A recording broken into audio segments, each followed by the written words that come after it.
Welcome to Tollywood box office. GV Prakash Kumar హీరోగా నటించిన blackmail సినిమా ఒక థ్రిల్లర్ డ్రామా.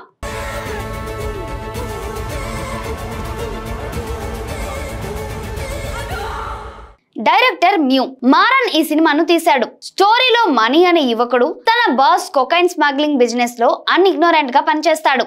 ఒక్కసారి డ్రగ్ ప్యాకెట్ తప్పిపోతుంది. అప్పుడు అతని గర్ల్ ఫ్రెండ్ రేఖ అపహరణకు గురవుతుంది.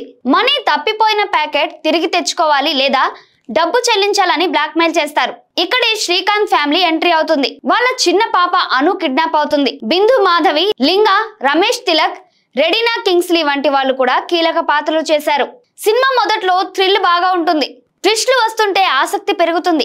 Sam CS music, background score చాలా మంచిగా ఉంది. గోకుల్ బెనాయి సినిమాటోగ్రఫీ కూడా హైలైట్ గా ఉంది. జీవి ప్రకాష్ తన పాత్రకు సరిపడ నటించాడు. అతని సబ్టిల్ ఎక్స్ప్రెషన్స్ బాగుంది.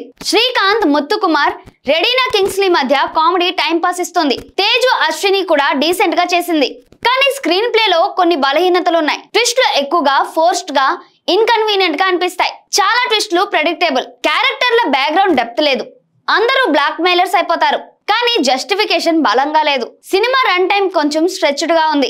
డైరెక్షన్ అమెచ్యూర్ గా కనిపిస్తుంది. ఫ్యామిలీతో చూడొచ్చు, కానీ ఎక్స్పెక్టేషన్స్ తక్కువగా ఉండాలి.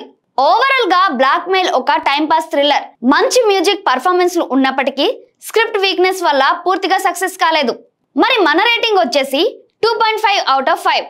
థ్రిల్లర్ లవర్స్ చూడొచ్చు.